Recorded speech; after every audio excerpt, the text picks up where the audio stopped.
सावधान। ओम नमः सिद्धिभ्यां, ओम नमः सिद्धिभ्यां, ओम नमः सिद्धिभ्यां। मंगलमय मंगलकरण वीतराग विज्ञान, नमोतार जाते भई अरहंतादि महान। करे मंगल करे उमा, ग्रंथ करन के कार। जाते मिले समाज सब, पावे निज पद राज। शिव उपाय करते प्रथम, कारण मंगल हो। विघ्न विनाशक शुभ करन, नमो शुद्ध शिव हो। संतप्त मानस शांत हो, जिनके गुणों के गान में वे वर्धमान मान। जिन विचरे हमारे ज्ञान में। मोक्ष मार्ग प्रकाशक नौवां अधिकार, मोक्ष मार्ग का स्वरूप, पृष्ठ क्रमांक 314 है। 314 निकालो। क्या कह रहे हो? 313 तो हो गया, 314 देखो। इस सूत्र की टीका में कहा है, यहाँ मोक्ष मार्ग ऐसा एक वचन कहा, उसका अर्थ है कि तीनों मिलने पर एक मोक्ष मार्ग है, अलग अलग तीन मोक्ष मार्ग नहीं है। यहाँ प्रश्न है कि असंयत सम्यक दृष्टि के तो चारित्र नहीं है, उसको मोक्ष मार्ग हुआ है या नहीं हुआ है? समाधान, मोक्ष मार्ग उसके होगा, यह तो नहीं हुआ, इसलिए उपचार से इसके मोक्ष मार्ग हुआ भी कहते हैं। परमार्थ से सम्यक चारित्र होने पर ही मोक्ष मार्ग होता है। जैसे किसी पुरुष को किसी नगर चलने का निश्चय हुआ, इसलिए उसको व्यवहार से ऐसा ही कहते हैं कि यह उस नगर चला। परमार्थ से मार्ग में गमन करने पर ही चलना होगा। उसी प्रकार असंयत सम्यक दृष्टि को वीतराग भाव रूप मोक्ष मार्ग का सिद्धांत हुआ, इसलिए उसको उपचार से मोक्ष मार्ग ही कहते हैं। परमार्थ से वीतराग भाव रूप परिणमित होने पर ही मोक्ष मार्ग होगा, तथा प्रवचन सार में भी तीनों की एकाग्रता होने पर ही मोक्ष मार्ग कहा है। इसलिए यह जानना कि तत्व श्रद्धान ज्ञान बिना तो रागादि घटाने से मोक्ष मार्ग नहीं है, और रागादि घटाए बिना तत्व श्रद्धान ज्ञान से भी मोक्ष मार्ग नहीं है। तीनों मिलने पर साक्षात मोक्ष मार्ग होता है। ठीक है। अब ये सम्यक दृष्टि के बारे में कह रहे हैं कि साहब जो सम्यक दृष्टि है, अब वो घर गृहस्थी में रहता है और उसके कोई संयम नहीं है, माने वीतराग भाव तो परिणति में है नहीं, और मोक्ष मार्ग तो तीनों की एक रूपता से होता है। तो अब सम्यक दृष्टि के मोक्ष मार्ग है कि नहीं, ये प्रश्न है। चौथे गुण स्थान में मोक्ष मार्ग है कि नहीं?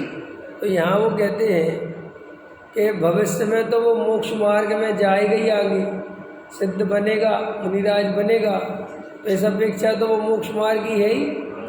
और वर्तमान में भी उसके श्रद्धान क्या हो गया है कि वीतरागता का ही सुख है, रागादि में कोई सुख नहीं है, और वो रागादि को छोड़ना चाहता है, रागादि को करना नहीं चाहता, रागादि में उपादेय बुद्धि नहीं है। इसलिए उसके परिणति में तो साक्षात मोक्ष मार्ग नहीं है। कोई परिणति में वीतराग भाव देखना चाहे तो बिल्कुल नहीं दिखेगा, लेकिन उसके श्रद्धान में वीतराग भाव ही उपादेय है। परिणति में भले ही राग भाव है, एक तो ये बात है।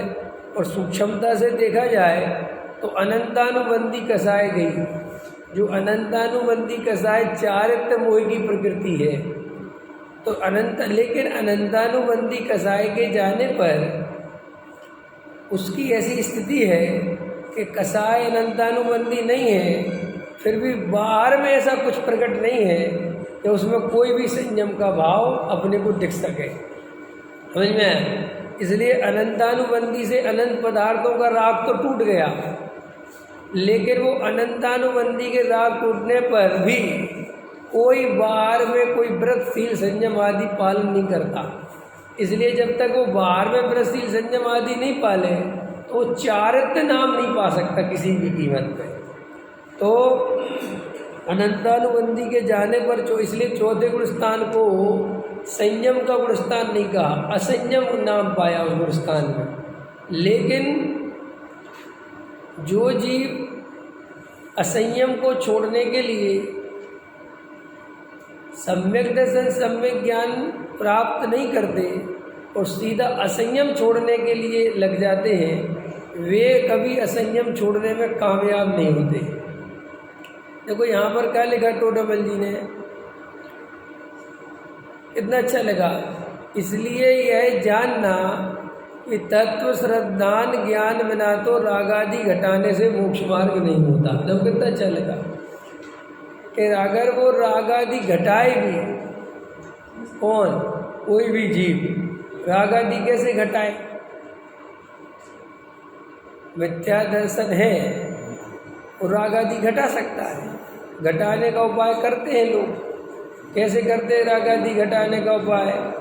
कि मिथ्यात्व की भूमिका में ही बाहर से व्रत ओढ़ लेते हैं, घर गृहस्थी छोड़ देते हैं, ब्रह्मचारी त्यागी वृत्ति बन जाते हैं, संत साधु बन जाते हैं, अथवा घर में रहकर ही बहुत सारे नियम ले लेते हैं, जबकि अंदर आत्मा का सच्चा श्रद्धान नहीं हुआ, आत्मा की अनुभूति नहीं हुई, तत्व निर्णय सही नहीं हुआ, उनमें में से उपाधि बुद्धि नहीं छूटी। लेकिन ये दिमाग में घुस गया है कि ये असंयम जो है शास्त्रों में लिखा है बुरी चीज़ है, खाने पीने का भाव बुरा है, पंच इंद्रिय के विषय भोग बुरे हैं। तो वो क्या है, सारी ताकत अज्ञानी जीव उनको छोड़ने में लगाता है। और वो क्या है कि वो बाहर में छूटते ही उसे ऐसा लगता है कि वो ज्ञानी हो गया, ठीक है। और अपन भी उसे ज्ञानी समझते हैं, क्योंकि अपने पास भी कोई थर्मामीटर नहीं है। वो ही अपन देख के देखो इनकी कसाई कितनी मंद है, कैसे बढ़िया रहते हैं, तो अपन भी सोचते हैं यार ये ज्ञानी होंगे, है कि नहीं। और इससे ही सारी गलती चलती है। और अपन अपने को भी जो ज्ञानी नहीं समझते, वो इसलिए नहीं समझते कि हमें आत्मा का श्रद्धान नहीं है। थोड़ी कठिन बात बोल रहा हूँ मैं। हम अपने को जो अज्ञानी मानते हैं, वो इसलिए नहीं मानते कि हमें आत्मा का श्रद्धान नहीं है या हमें आत्मा की अनुभूति नहीं है। हम अपने को अज्ञानी असंयम से मानते हैं।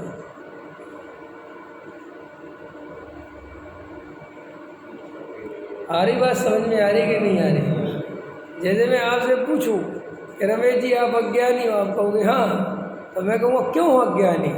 तो आप ये नहीं कहोगे कि मुझे आत्मा का श्रद्धान नहीं। आपको ये बात ख्याल में नहीं आएगी। आपको ये बात ख्याल में आएगी कि हम काहे के ज्ञानी, हम तो घर गृहस्थी में लगे हुए, हम तो व्यापार धंधा करने में लगे हैं, हम तो पुत्राधिक में लगे हुए हैं, हमारे तो भी कोई नियम धर्म नहीं है, हमारे तो भी खाने का ठिकाना नहीं है कि नहीं।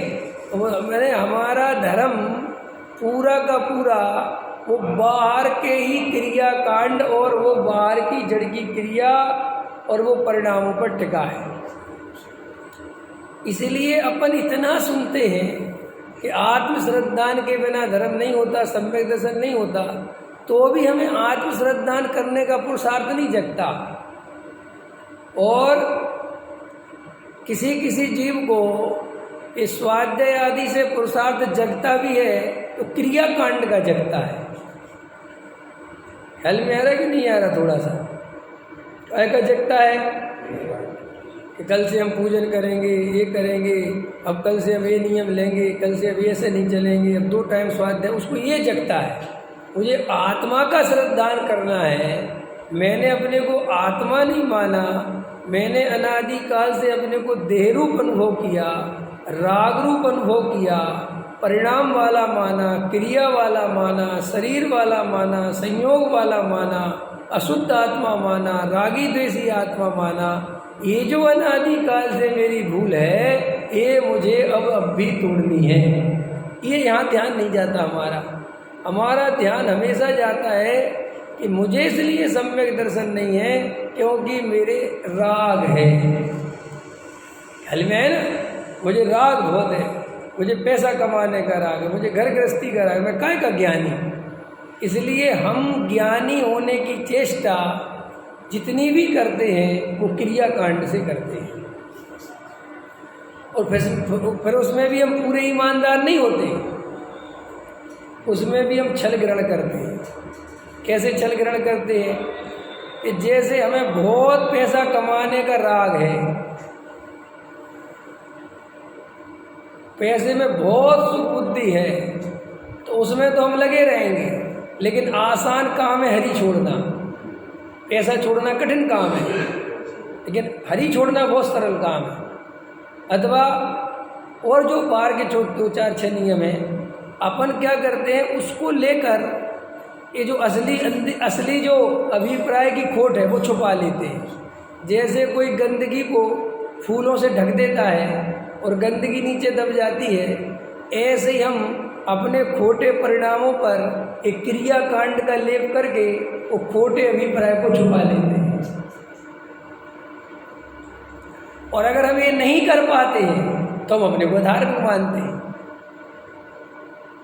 आप समझ रहे मेरी बात? क्योंकि एक सिस्टम है, अगर आपको 10-20 आदमी ज्ञानी समझने लगे तो आप गारंटी से अपने को ज्ञानी समझने लगे। अगर 10-20-50 आदमी बहुमत देके आपको कह दें कि आप ज्ञानी हो ज्ञानी हो ज्ञानी, तो आपको भी लगने लगेगा मैं ज्ञानी हूँ। फिर आप अभिप्राय तक जाने की कोशिश भी नहीं करोगे, क्योंकि हमें ऐसा लगता है कितने लोग कैसे ही बोल रहे हैं, कह रहे हमें कुछ होगा तभी बोल रहे हैं, हमें कुछ होगा तभी बोल रहे हैं, और फिर अपन बहुत शांति से रह सकते हैं। और इसके लिए सबसे अच्छा सपोर्ट करता है वो क्रियाकांड, वो आपका बाहर का दिखावा, वो बैराग, उससे एक सेटिस्फैक्शन अपने को भी मिलता है कि हम धर्म का बहुत कुछ कर रहे हैं, और दूसरे लोग भी हमें धर्मात्मा होने की डिग्री देते हैं, उससे सेटिस्फैक्शन पूरा हो जाता है। क्योंकि हमें अपने से ज़्यादा सेटिस्फैक्शन दूसरों का चाहिए, हमें अपने प्रमाण पत्र से ज़्यादा दूसरों का प्रमाण पत्र चाहिए कि तुम हमें ज्ञानी मानते हो कि नहीं। क्योंकि हमें ज्ञानी होने की चिंता नहीं है, हमें ज्ञानी माने इसकी चिंता बहुत है। इसीलिए ये मिथ्यात्व मिटता नहीं है, ये अज्ञान दूर होता नहीं है, और ये मिथ्यात्व मिटे बिना, अज्ञान मिटे बिना कभी कसाय और असंयम कभी नहीं मिटता, 3 काल में नहीं मिटता। जो मिथ्यात्व है वो पूरे प्रोटेस्ट करता है, कसाय को, असंयम को, सबका जो है ना रक्षा करने वाला, ये समझ लो मिथ्यात्व के सारे बाल बच्चे हैं, उसका कुनवा है कौन? अवरति, प्रमाद, कसाय, योग, इन सब के ऊपर बैठा है मिथ्यात्व। और मिथ्यात्व जब तक बैठा है तुम अंदर की उसकी एक भी कसाय को, असंयम को, अवरति को जरा सा भी दूर नहीं कर सकते। चाहे बाहर से कितना ही क्रियाकांड उड़ लें, यहाँ तक कि हम साधु बन जाएं, और ये बात हमें जब तक स्वीकार नहीं होगी, ये बात हमें जब तक अंदर एक्सेप्ट नहीं होगी कि बिल्कुल सही कह रहे हो या सही लिखा या वास्तव में ऐसा ही है, तब तक हम कभी 3 काल में सम्यक दृष्टि नहीं हो सकते। अगर हमारे मन में जरा सा भी ये भाव घुसा हुआ है कि संयम पहले सम्यक दर्शन बाद में, नहीं होगी, बात बिल्कुल बिगड़ जाएगी। क्योंकि संयम पहले आ नहीं सकता, और वो झूठे संयम को असली संयम माने बिना रहोगे नहीं, और इससे बड़ा मिथ्यात्व कोई दूसरा नहीं।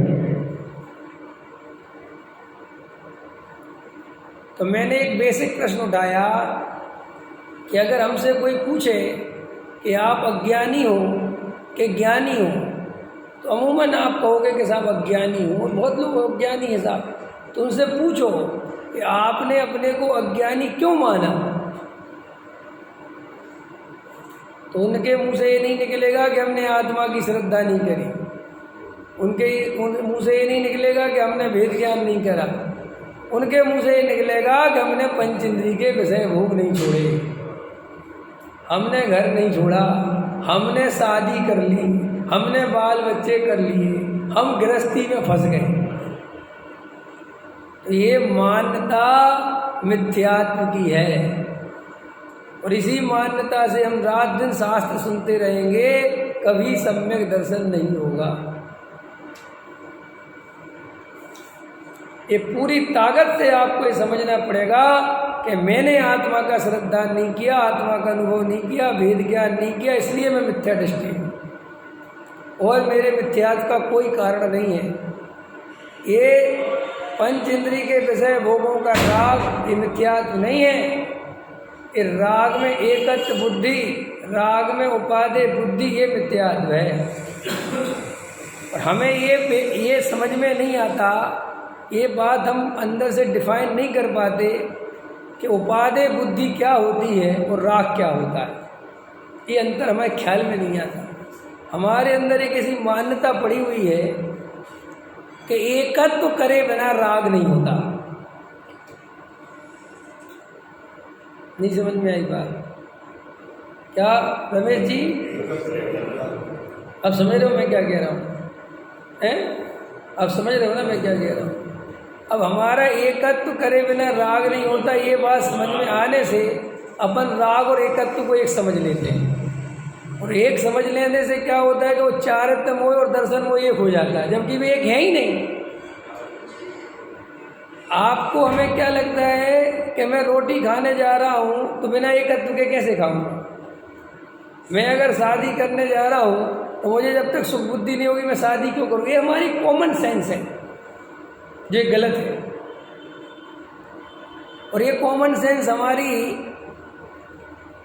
गलत है, फिर भी अमूमन ये हमें सही लगती है, हर टाइम सही लगती है। क्यों लगती है? उसका कारण है क्योंकि हमारा जो अनुभव है वो यही है कि हम पहले एकत्व करते हैं, सुख की कल्पना करते हैं, तब तो पर पदार्थों के पीछे जाते हैं। अगर मैं एक बड़ा मकान बना रहा हूँ और उसमें मुझे सुख बुद्धि नहीं हो तो मैं बड़ा मकान क्यों बनाऊंगा? अगर मुझे पैसे में सुख बुद्धि नहीं हो तो मैं पैसा कमाने क्यों जाऊंगा? पूछो अपने आप से। मैं भोजन में कह रहा हूँ कि भोजन में आज 2 सब्जी बननी चाहिए, चटनी बननी चाहिए, पापड़ चाहिए, भोजन में हलवा चाहिए, तो ये भोजन में सुख बुद्धि हुए बिना कैसे करूँगा? आया समझ में कि नहीं आया? हमारा अनुभव कॉमन सेंस नेचुरल यही कहता है कि पर पदार्थों में प्रवृत्ति तभी होगी जब हमें वहाँ सुख बुद्धि होगी। ठीक है? अब ये रास्ता समझ में नहीं आता कि सुख बुद्धि टूट जाए और प्रवृत्ति बनी रहे, ये बात गले नहीं उतरती। फिर अपन तीर्थंकर और अथवा भरत आदि महापुरुषों के उदाहरण देते हैं तो अपन के दिमाग में वहाँ ये बात आती है कि वे छायक सम्यक दृष्टि थे, तद्भव मोक्षगामी थे, वे महापुरुष थे, तो उनका राग अलग टाइप का था, वे ऐसा कर सकते थे, उनके ऐसा हो सकता था। हम तो नेचुरल सामान्य व्यक्ति हैं, अपने कैसे हो सकता है? ये धारणा बहुत गलत है। जैन दर्शन ने ये धारणा कभी नहीं दी, जो हमने जबरदस्ती अपने ऊपर ओढ़ ली है। जैन दर्शन कभी किसी को महापुरुष और किसी को सामान्य पुरुष ऐसा भेद नहीं करता। जैन दर्शन ये कहता है सभी आत्माएं एक जैसी, एक समान है और सब पावरफुल है। सब में एक जैसी शक्ति है। ये भरत जी महापुरुष हैं या सब आदिनाथ महापुरुष हैं, इसलिए उनका अलग सम्यक दर्शन है या उनको अलग विधि से सम्यक दर्शन हुआ है, और हमारा सम्यक दर्शन अलग है, हमें अलग विधि से होगा। अगर ये मान्यता है तो अभी हम जैन दर्शन का आभासा भी नहीं समझते, और ये हमारी कहीं ना कहीं मान्यता है, इसलिए हम भरत जी के भोग स्वीकार कर पाते हैं। लेकिन हमारी जरा सी भोग प्रवृत्ति हमें स्वीकार नहीं होती, क्योंकि हमारे दिमाग में काम नहीं करती बात कि ये है क्या सिस्टम। फिर यहाँ से वो सारी गड़बड़ होती है। यहाँ से वो गड़बड़ ये होती है कि तत्व श्रद्धान करे बिना, आत्मा का अनुभव करे बिना, सच्चा तत्व निर्णय करे बिना, पूरे क्रिया कांड से रागादि घटाने की चेष्टा हम करते हैं, और हम उसमें सफल होते हुए भी दिखाई देते हैं। होते हैं कि नहीं होते? किस रूप में? इस रूप में सफल होते हुए दिखाई देते हैं। नहीं, खींचतानी तो है ही, लेकिन इस रूप में सफल होते हुए दिखाई देते हैं कि एक सिस्टम है। अगर कोई भी क्रिया आप निरंतर दोहराओगे अभ्यास से, तो 6 महीने में, 3 महीने में आप एक्सपर्ट हो जाओगे। आपको उस क्रिया को करने में कभी भी परेशानी नहीं आएगी। अगर मैं रात्रि पानी छोड़ दूँ तो शुरुआत में दिक्कत आएगी, लेकिन अपने आप फिर बॉडी ऐसी एक्सेप्ट हो जाएगी कि पानी नहीं मांगेगी आपसे रात में, और आपको लगने लगेगा कि आपने संयम ले लिया। यहाँ से बहुत गड़बड़ होती है। आप रोज पूजन करते हो तो आपको एक अभ्यास ऐसा हो जाएगा कि आपको पूजन बिना चैन नहीं पड़ेगी, और आप इसे संयम समझने लगोगे कि मुझे देव साधु की बड़ी भक्ति है। आप हरी नहीं खाओगे तो आपके हरी के बिना चल जाएगी, कोई बड़ी बात नहीं है, और कुछ दिन बाद आपको बिना हरी के भी रहना आ जाएगा, और आपको लगेगा कि संयम हो गया। और वो क्रिया से जो तुमने संयम माना, उसमें आत्मा गायब होने वाला है, क्योंकि फिर आत्मा में रमना संयम है। वज्रसेन जी, नरेश जी, उस तरफ हमारा ध्यान जाना बंद हो जाएगा। पॉइंट नोट किया जाए, जो असली संयम है वो इस नकली संयम के सामने छुप जाएगा। हम मुनि बनने का भी अभ्यास करें तो मुनि बन सकते हैं। कोई मुनि बनना बहुत कठिन नहीं है कि नहीं बना जा सकता। अगर नहीं बना जा सकता तो इतने सारे अज्ञानी जीव जिन्हें 7 तत्व पता नहीं है, वे साधु बन के घूम रहे हैं। कैसे बन गए साधु भैया? क्या क्या अगर कठिन हो तो कैसे बन जाए? और सुनो, अनंत बार तो द्रव्यलिंगी साधु हम ही बने। अगर ये कठिन होता तो हम कैसे बन जाते? तो होता क्या है नेचुरल कि ये बाहर का जो हम थोड़ा बहुत त्याग व्रत करते जाते हैं तो ऐसा लगता है कि हमने संयम ओढ़ लिया, संयम ले लिया। देखो देखो, कुछ नहीं है ये सब। आत्मा में रमणता के बिना संयम का अंश भी पैदा नहीं होता। ऐसा लगता है, हाँ, जैसे भोगों में अगर हम लगे रहते हैं, हाँ, तो आत्म आराधना से तो दूर रहते ही रहते हैं। हाँ, हमारा उधर रहता है भोगों में, हाँ, संयोगों में, भोगों में। और जो है, जो अगर हम संयम धारण करते हैं तो हमारे को शांति भी मिलती है और आत्म आराधना भी हमको समय भी मिलता है। बराबर। ऐसा मतलब एक महसूस होता है। ऐसा महसूस होता है तो करो। ऐसा अगर अपन को महसूस हो रहा है तो करो, डरो मत। मैं कौन होता हूँ? मैं कुछ नहीं कर रहा। मैं तो आपसे कहता हूँ कि आपको जहाँ आत्म आराधना में सुटेबल लगे अब वो काम करो, लेकिन आप उस क्रिया कांड को संयम मत मानो, वरना ये मिथ्यात हो जाए। आपको सोना गिर में कंफर्टेबल लगता है, आप आत्म आराधना करने में आपका ज़्यादा मन लगता है तो आप सोनागिर जाओ, दिल्ली छोड़ो, लेकिन सोनागिर से संयम हुआ ये मत मानो। उसमें उपादेय बुद्धि मत करो, वरना आप भाषण देने लग जाओगे दूसरे को, छोड़ो छोड़ो छोड़ो। अरे यार हद हो गई भाई, तुम्हारा कंफर्टेबल जोन तुम्हारा सोनागिर था, मेरा नैनागिर है, मैं क्या करूं? और मेरे तो दिल्ली में बहुत बढ़िया हो जाता है, उल्टा मैं सोनागिर जाता हूं तो मुझे बेचैनी होती। हो सकता है ना ऐसा? नहीं हो सकता क्या? सबकी अपनी अपनी किसी की तासीर होती ना, किसी की ए भाई साहब शीतल प्रकृति होती है, किसी की उष्ण प्रकृति होती है, किसी को गर्मी में तकलीफ होती है, किसी को ठंड में तकलीफ होती है। तो ऐसे कैसे डिसाइड करा जा सकता है कि ठंडी सही है और गर्मी बुरी है? नहीं, हम नहीं कह सकते।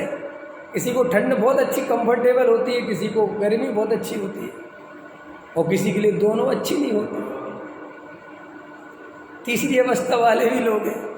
तो ऐसे ही अगर आपको लगता है कि आप बाहर से निवृत्ति लेते हैं तो आपका अंतर आत्म आराधना में बहुत उपयोग लगता है, वेरी गुड, तुरंत, क्या टेंशन है, मत करो वो काम जिनसे तुम्हारी प्रवृत्ति बिगड़ती हो, लेकिन उसको धर्म का कारण मत बताओ, उसे आग्रह मत रखो कि ऐसा करोगे तो ऐसा होगा। नहीं, ऐसा आचार्य नहीं कह रहे।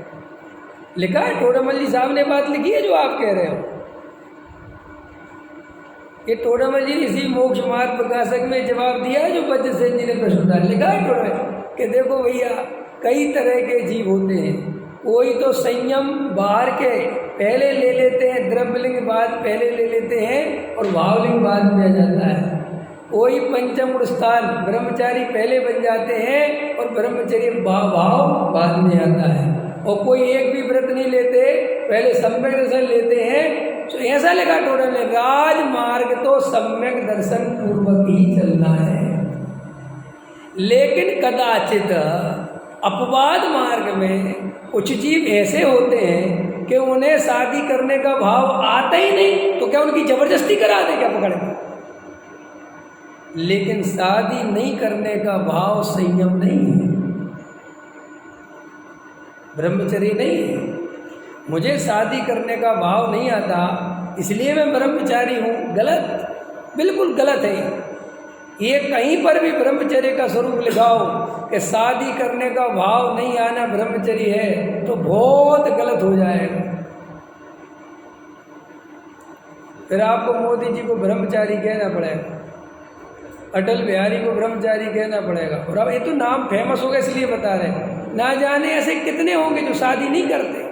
अपने कितने वैज्ञानिक होते हैं नहीं करते शादी, घर गृहस्थी का टाइम नहीं उनके पास, उन्हें विकल्प भी नहीं आता। वे अपने काम से इतने मग्न रहते हैं, उनको ऐसा जुनून होता है शोध खोज करने का कि उन्हें शादी वादी करने की फुर्सत नहीं है बिल्कुल। ऐसा नहीं है सही कि मैं जो है आत्म आराधना में संयम साधक है और संयम साधक है, ऐसा नहीं। आत्म आराधना में आपकी रुचि ही, आपकी अंदर की प्रवृत्ति ही साधक है। बाहर का जो जीवन है उसके कर्ता धर्ता हम नहीं हैं। बाहर में अगर मैंने शादी कर ली इसलिए मुझे सम्यक दर्शन में प्रॉब्लम ज़्यादा आएगी, और अगर मैंने शादी नहीं करी तो मुझे सम्यक दर्शन में ज़्यादा सहायता मिलेगी, ये मान्यता ठीक नहीं है। क्योंकि इसका उल्टा भी हो सकता है कि आप शादी कर लेते तो शांति से रहते तो आप सम्यक दर्शन प्राप्त करने में हो सकता अनुकूलता रहती, और आपने बिना सोचे समझे शादी नहीं करी, घर छोड़ दिया, और आपने वहाँ पर भोजन की चिंता, समाज की चिंता, और आप दूसरों पर डिपेंड हो गए, तो वो तो आत्म आराधना तो छोड़ो, अपना आत्म वैभव भी मर जाता है, स्वाभिमान भी मर जाता है। और जिसका स्वाभिमान मर जाए वो स्वयं का अनुभव कैसे करेगा? इसलिए आप कोई भी डिसाइड मत करो जीवन का कि ऐसा करना, कुछ नहीं। आत्मा का श्रद्धान, भेद ज्ञान, तत्व रुचि, ये कारण है सम्यक दर्शन के। इन पे ध्यान दो। बाहर का जो जीवन है, अगर हम वेद ज्ञान और तत्व निर्णय में अपनी ताकत लगाएंगे तो बाहर में उसके लिए जो जो अनुकूलता चाहिए वो अपने आप निमित्त की बन जाएगी। वो आपको बनाने की जरूरत नहीं है, आप उस पर बुद्धि मत लगाओ, वो गारंटी से बन जाएगी अगर तुम्हें आत्मा की सच्ची रुचि होगी। देखो मैं बताता हूँ कैसे। ये सब अच्छे प्रश्न पूछना चाहिए। जैसे मुझे आत्मा की सही रुचि होगी, आत्मा से सच्चा प्रेम होगा, तो गारंटी से मुझे भीड़ में जाने का मन नहीं करेगा। तो आपको भीड़ छोड़ना नहीं है, आत्मा की रुचि आपकी भीड़ छुड़ा देगी। आप भीड़ पे डिसाइड मत करो कि मैं भीड़ में ही जाऊंगा, क्या को दिमाग लगा रहे हैं। तुम आत्मा पे ध्यान दो, भीड़ में जाने का भाव अपने आप नहीं जाएगा। ऐसा हम खाने पीने में कुछ मत करो, तुम आत्मा में ताकत लगाओ, फिर तुम्हारे अंदर जो वक्ष नहीं जाना चाहिए वो नहीं जाएगा। ये सावधानी अपने आप आ जाएगी। अगर तुम्हारी गहरी आईएएस बनने की रुचि है तो तुम गारंटी से ज़्यादा भोजन नहीं कर पाओगे, क्योंकि उसको रात को पढ़ना है, और अगर वो ज़्यादा भोजन करेगा तो सो जाएगा, नींद आ जाएगी। तो साहब क्या करूँ कि तुम कुछ मत करो, तुम ताकत कहाँ लगाओ? आईएएस में। तो बाहर का अपने आप डिसीजन निकल के आएगा कि मैं 2 ही रोटी खाऊंगा बस। तो उसने 2 रोटी के बारे में सोचा कि आईएएस बनने के बारे में सोचा, तो फिर 2 रोटी कहाँ से आ गई कि भैया वो इंक्लूड है। हम जब कोई काम करना चाहते हैं तो उसके लिए बाहर में जो कुछ चाहिए वो अपने आप हम जुटा लेते हैं। वो कोई बहुत इशू है ही नहीं, लेकिन हमारी प्रॉब्लम ये है कि हमें आत्मा की रुचि है नहीं और आत्मा के नाम पर बाहर में चीज़ें जुटाने लगे रहते हैं। हम आज से भीड़ में नहीं जाएंगे, हम अरे तो जब मन भीड़ में जाने का है तो तू भीड़ में नहीं जाके भी भीड़ में ही रहेगा। मोबाइल पे देखेगा कि वहाँ कार्यक्रम क्या हो रहा है, तो भीड़ में पहुँच गया कि नहीं पहुँच गया। हम बहुत से कार्यक्रमों में नहीं जा पाते, अनुकूलता नहीं होती, तो हम उन कार्यक्रमों से बच पाते हैं क्या?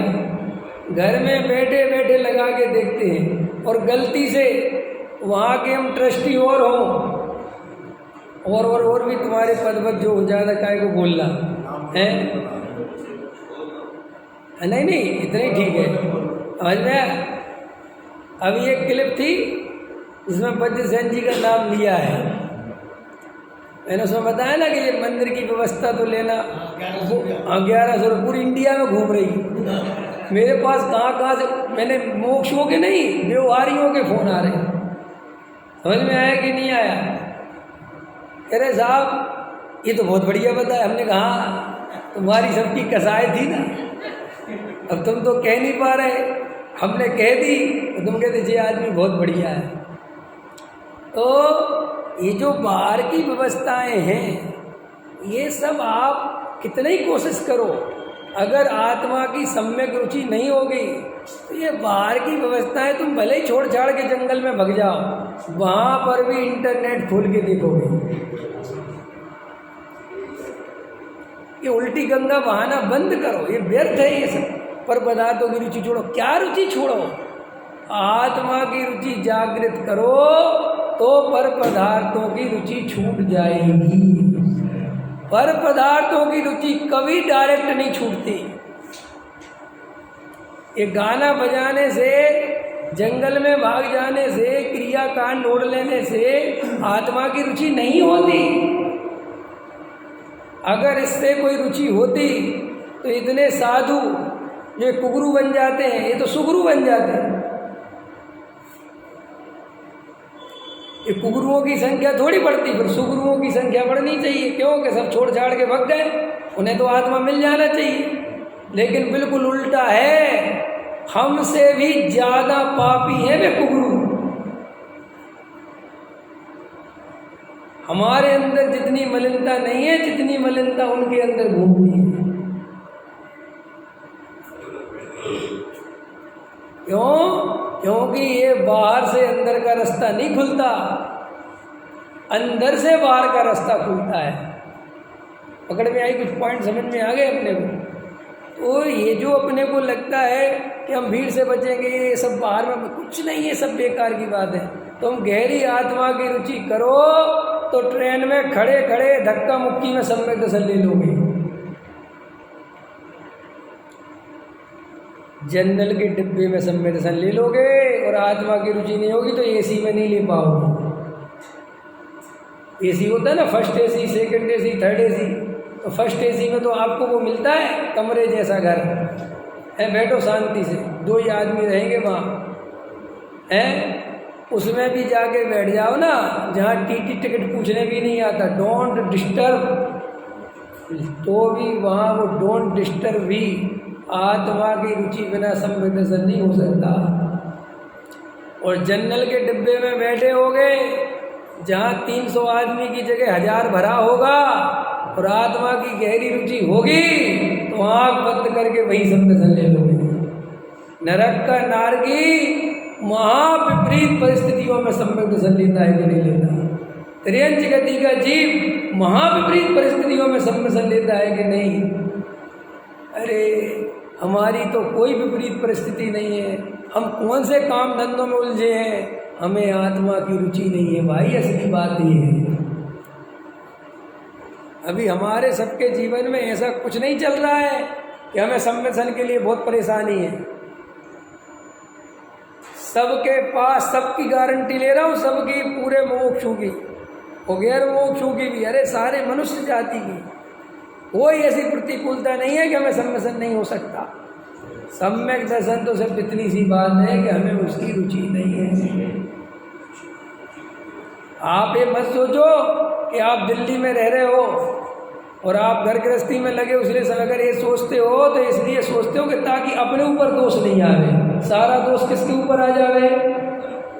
दिल्ली के ऊपर और पत्नी के ऊपर, बच्चों के ऊपर। मैं तो बिल्कुल साफ सुथरा आदमी हूँ, मैंने कोई कहा, मुझे तो बहुत रुचि है आत्मा की, लेकिन ये लोग मुझे लगने ही नहीं देते। अच्छा चलो उठा के रख के आता हूँ सोनागिर में, देख कितना करके आता हूँ। मैंने सोनागिर में भी देखा है लोगों को जो ब्रह्मचारी त्यागी वृत्ति मैंने घूमते ना वहाँ पे, हाँ पता कैसी हालत है। तुम जाके देख जाओ सोनागिर, तुम्हें गलती से दिख गए ना, वे तुम्हारी 7 पीढ़ी का परिचय निकाल लेंगे और तुम कहोगे बाबा जी अब जा। अरे बैठो तो यार, अरे कहाँ से आए, तुम भी यहीं रहने लगो, बहुत अच्छा लगता है। काहे? कितना अच्छा लग रहा है कि मेरे बिना चैन नहीं पड़ रही। अब वही तो मिल गया, बात कर ले। आदमी जंगलों में रहने लगे ना तो जानवरों से बात करने लगता है, क्योंकि बात करे बिना रह नहीं सकता ये मनुष्य। तो गाय बैल भैंसों से बातें करने लगता है। ये बाहर की निर्वृत्ति है तो आसान, लेकिन अंदर इतना राग इकट्ठा होता रहता है कि जब कोई दिख जाए मजा आ जाता है। ब्रह्मचारी जी को वहाँ कोई नहीं पूछ रहा, अब अंदर क्या करें, तो वहाँ 2-4 शिविर लग जावे साल में, तो उनको उस दिन उनके मेला होता है उनके लिए जैसे तुम्हारे घर में शादी का सम्मेलन होता है ना, क्या होता है, ऐसी खुशी होती कि हाँ कुछ दिन तो आदमी देखने मिलेंगे, कुछ तो मजा आया। आप कहोगे आपको कैसे पता? हमने ये सब देखा है बहुत नज़दीक से। इसमें कोई ऐसा पता करने के लिए कोई बहुत बड़ी बात नहीं है, लेकिन तुम बेहोश रहते हो। भीड़ देख के महाराजों के चेहरे खिल जाते हैं, चेहरे पे तेज आ जाता है, ब्रह्मचारियों के चेहरे पे ऊर्जा आ जाती है, और भीड़ जैसे जाती तो चेहरा लटक जाता है, क्योंकि हमारी आराधना देखने वाला कोई नहीं हो तो भी मज़ा नहीं आता। हमारे उपवासों की, हमारे ब्रह्मचर्य की कोई प्रशंसा करने वाला नहीं हो, कोई पूज्यता देने वाला नहीं हो, तो फिर हमें मज़ा नहीं आता। ये लोग लाखों रुपए खर्च करके ये मंचमाला माइक खरीदते फिरते हैं, काहे के लिए? कि मैं कुछ हूँ, मुझे कुछ तो मान लो कि मैं कुछ हूँ। ये समाज वाले स्वीकार कर लो कि मैं कुछ हूँ, और वे समाज वाले कहते 1 लाख रुपए दे तो 10 मिनट के लिए करेंगे।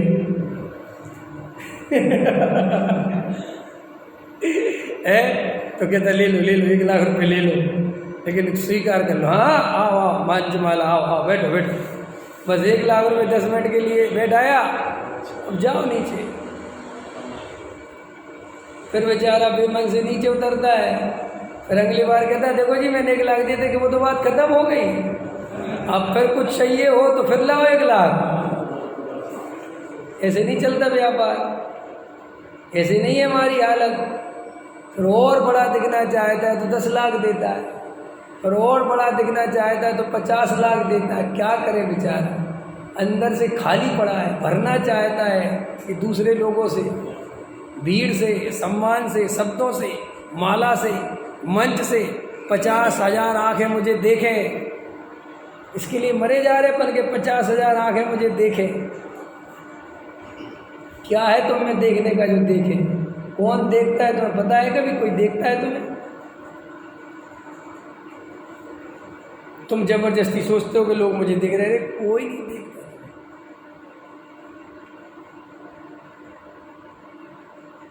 किसको पड़ी है? क्यों देखे कोई तुम्हें? लोग ये मंचमाला माइक चलता है ना जब, और भीड़ बैठी रहती है तो मन ही मन गाली देते रहते हैं, हटाओ सेठियों को, आधा घंटा खराब कर दिया, बढ़िया पंडित जी का प्रवचन होता। कौन देखना चाहता है तुम्हें? तुम जबरदस्ती चिपके रहते हो। अध्यक्ष साहब हमारा आभार व्यक्त करेंगे, कौन सुनना चाहता है तुम्हारा आभार?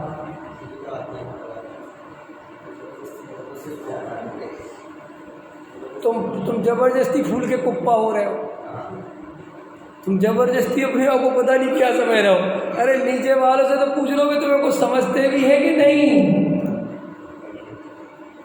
डॉक्टर साहब ले रहे थे, कल के प्रवचन था कि देखो भैया हमारी मुमुक्षु समाज का एक सिस्टम है कि हम लोग शिविर रखते हैं 8 दिन का, तो पहले दिन उद्घाटन और आखिरी दिन समापन।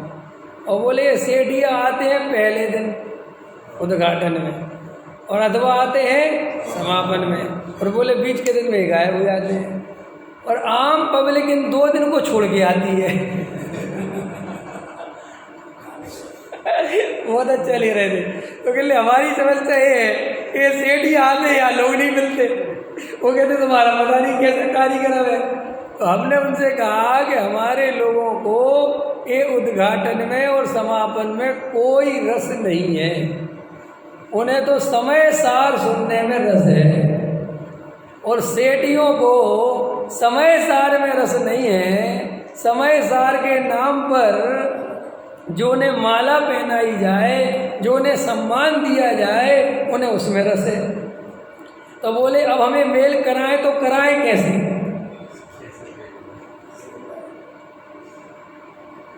ऐसा है कि नहीं? तो देखो हमें ये बाहर से डिसाइड नहीं करना चाहिए, ये बाहर की चीज़ों को बिल्कुल बल नहीं देना चाहिए। कोई बाहर में ये बनाओ वो मुझ कुछ मत बनाओ, आप तत्व निर्णय में ताकत लगाओ, आत्मा की रुचि जगाओ, सच्चे आत्मार्थी बनो, सच्चे वेद विज्ञानी बनो, सच्चे जिज्ञासु बनो, सच्ची आत्मा की रुचि हो तो बाहर में उसको प्राप्त करने के लिए जो जो साधन चाहिए पड़ेंगे वो अपने आप उपलब्ध हो जाएंगे। आपको निर्वृत्ति अलग से नहीं लेनी पड़ेगी, आपकी रुचि ही आपकी निर्वृत्ति करा देगी। देखो महिलाओं को ये सीरियल देखने की रुचि होती है, तो ये लोग कैसे भी करके वो एडजस्टिंग करके वो सीरियल देख लेंगे, और वे तुम्हें महसूस भी नहीं होने देगी कि उन्होंने एडजस्ट किया है, बोले कर लेंगे। ऐसे ही हमें अगर आत्मा की रुचि हो तो किसी को पता नहीं चले और हम आत्मा का अनुभव कर लें। लेकिन हमें रुचि है दिखावे की।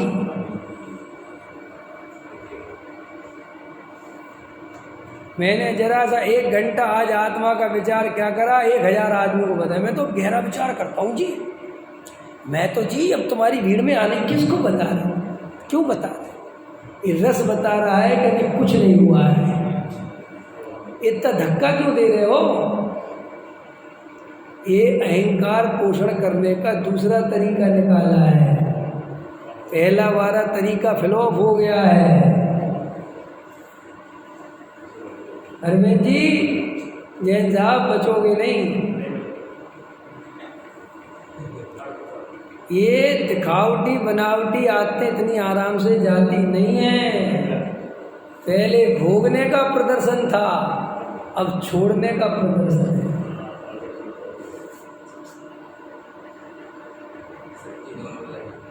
हाँ, पहले दूल्हा बने थे तो बाजे बजवाए, और अब दीक्षा ले रहे तो बाजे बजवा रहे। कुछ तो अंदर करो भाई। दीक्षा भी इतनी जोर शोर से करोगी क्या? मेहंदी लगेगी। जब हो गया साहब। लोग क्या कहते हैं, और हमारे यहाँ ऐसे ऐसे उस्ताद चंद हैं, वो कहते हैं इससे प्रेरणा मिलती है काहे की, साधु बनने की। कि बेटा चढ़ जा बेटा सूली पे, भला करे भगवान। ये पता है दूल्हा को इतना दूल्हा क्यों बनाया जाता है? ताकि दूल्हे को भ्रम हो जाए कि बहुत बढ़िया रास्ते पे जा रहा है। हाँ, जीजा भी जूते का पॉलिश कर दिया है। ऐसे हमने धर्म में लगा दिया। उपवास करने वालों को चांदी के सिक्के बांटो, क्या करना चाहे? उपवास करें सब लोग, चांदी के सिक्के के चक्कर में। समाज को उपवास करना सिखाना है तो अन्ना के आंदोलन में भेज देते साहब। बग्गी में बैठ रहे हैं, मेहंदी लग रही है, भैया जी की कल दीक्षा होगी, भैया जी की दीक्षा होगी, 2-4 मुफ्त ही में बन गए। बोले यार ये तो बहुत सम्मान मिलता है, इस शादी से ज़्यादा तो इसमें मिलता है। घर घर दूल्हा बनो तो अपने घर वाले इज्जत देते, इसमें तो हर घर वाला इज्जत देता है। बन जाओ साधु। ऐसे साधु बना जाता है, ऐसे भावुकता में साधु जैन दर्शन बनना सिखाता है। ये जैन दर्शन है। ऐसी परिपाटी चालू करते रहते हैं। 10-10, 12-12 साल के बच्चों को दीक्षा दी जाती है। वे बेचारे कुछ नहीं जानते, बस दीक्षा दीक्षा दीक्षा। और इतना बड़ा विशाल मेला, लाखों की जनसंख्या। वो भाई साहब अब लग जाए फिर वहाँ लाइन तो कौन सी बड़ी बात है। मनुष्य में मान से ज्यादा किसी की मुख्यता नहीं है। और खतरनाक बोल, ये हमारा बहुत सारा व्यभिचार मान कसाई के चक्कर में रुका हुआ है। खतरनाक है, पसीने छूट जाएंगे असलियत से सामना होगा तो। जिसे तुम बहुत बड़ा मानते हो, ईश्वरदार संतोष व्रत, ये सब मान कसाय से टिके हुए हैं, कोई आत्मा के आश्रय से नहीं टिके हुए। ये समाज नहीं होना और ये मान सम्मान का चक्कर नहीं हो तो हमारी प्रवृत्ति देखने लायक होगी। जिस सिनेमा वालों को गाली देते हो उससे भी आगे चले जाओ तो आश्चर्य की बात नहीं है। ये मान इतनी खतरनाक चीज है। मान के लिए मनुष्य कुछ भी कर सकता है। एक पैर पे साल भर खड़ा रहे तो कोई आश्चर्य मत समझना।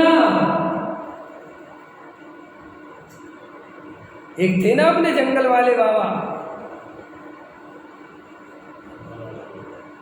हैं, रातों रात सुपरस्टार बन गए थे।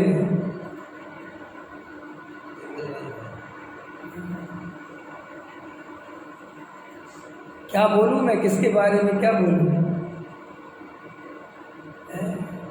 अरे भैया कुछ नहीं, अभी अपन को भी कुछ नहीं समझ आता। बहुत अंदर गहराई में मायाचार भरे पड़े हैं, बहुत मानादिक पड़े। जितना गड्ढा खोदोगे उतना अंदर से दलदल निकलेगा, कीचड़ निकलेगा, गंदगी निकलेगी। इसलिए मैं कह रहा हूँ गड्ढा खोदो, ये ऊपर से लेंटर मत करो, ये भाव चला जाएगा और अभिप्राय की वासना नहीं निकलेगी। जैन धर्म का मर्म बहुत कम लोग समझ पाते हैं, क्योंकि जैन धर्म समझना कोई बच्चों का खेल नहीं है। जैन धर्म में भावुकता के लिए, क्रियाकांड के लिए कोई जगह नहीं है। ये प्योर वैज्ञानिक दर्शन है, और अगर वैज्ञानिक दृष्टिकोण, वैज्ञानिक बुद्धि तुम्हारे अंदर होगी तो ही जैन दर्शन का मर्म समझ सकते हो। यहाँ पोपाबाई का राज नहीं है कि नारायण नारायण बोलो और स्वर्ग पहुंच जाओगे। यहाँ नहीं होता कुछ भी ऐसा। सम्य सागर की वंदना चढ़ने पढ़ने से कोई कुछ नहीं होता। अभिप्राय में खोट है, परिणामों में खोट है, कुगति जाने से कोई नहीं बचा सकता।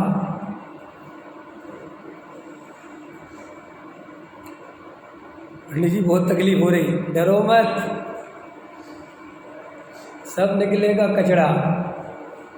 ये ब्राह्मी बूटी दे रहा हूं मैं, सब अंदर का मिथ्यात्व नाश करेगा। बचा जाना, तुम डरना मत, उल्टी मत करना। ये अंदर मिथ्यात्व घुसा पड़ा है, सब ऐसे ही निकलेगा। ब्राह्मी बूटी के अलावा मेरे पास कोई रास्ता नहीं है। बचना हो तो बच लो, न कैंसर से मरोगे, तड़प तड़प के मरोगे। कोई समाधि ममाधि होने की संभावना नहीं है। आत्मा के बिना काय की समाधि। इसलिए हमें आत्म श्रद्धान करने पर ताकत लगानी है। कल रात की क्लास है, परसों की, अभी कल रात की जो क्लास हुई ना, कल रात के में तो, हाँ कल रात की भी सुन लेना। जो उसके पहले क्लासें हुई हैं 2, कल रात में भी आया था, उसमें मूल में आचार्य ने लिखा है कि वेद विज्ञान करेगा तो सम्य दर्शन हो। विवेक रूपी वेद ज्ञान से उपयोग की धारा को पर में से हटा के स्वर्ग में मोड़ दे, कल की चर्चा। भाई साहब, वेद ज्ञान के अलावा कोई उपाय नहीं है सम्यक दर्शन का। और ये बाहर की बहुत ज़्यादा अनुकूलता बनाने में लगाओगे ना ताकत, बहुत चला जाएगा। समय है ही कितना, ऐसा हम बस आराधना करेंगे, बस 5 साल रुक जाओ, हम बस सोनागिर में अपना डेरा डालने वाले। क्या पता 5 साल है भी कि नहीं। कहाँ चक्रों में फंस रहे हो, ये किसको लालच दे रहे हो? ये अपने आप को घुमाने के तरीके हैं। देखो, काल करे सो आज कर, आज करे सो अब, पल में फिर लय होएगी, बहुरी करेगा कब। ये तो पुरुषार्थ जगाने के लिए लिखा।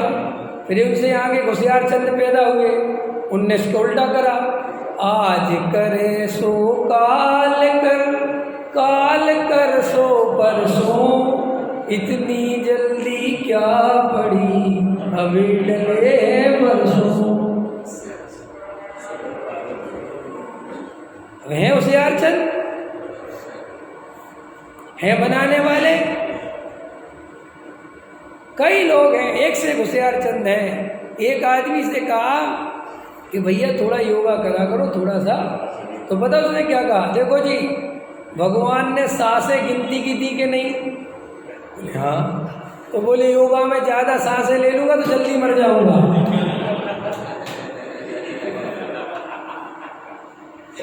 अपने अपने तरीके, नहीं करना योगा तो क्या कर सकते हैं? हाँ हाँ हाँ, लो वगैरह काम छोड़ जाओ सिनेमा है। और अपने अपने तरीके हैं।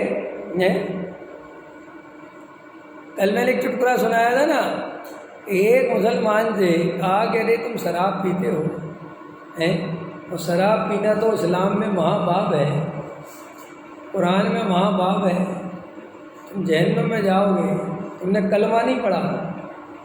कलमा में क्या बिल्कुल पढ़ा है, और मैं पूरी कोशिश करता हूँ उस पर चलने की। बोले कैसे? बोले उसमें लिखा है शराब पीजिएगा तो जहन्नुम में जाइएगा। इसलिए मैंने अभी आधी लाइन पढ़ी है, शराब पीजिएगा। अभी कहाँ जाइएगा वहाँ तक मैं नहीं पहुँचा। अपने अपने तरीके हैं निकालने के, निकालो अपने अर्थ, लेकिन इन अर्थों से तुम्हारा भला होने वाला नहीं है।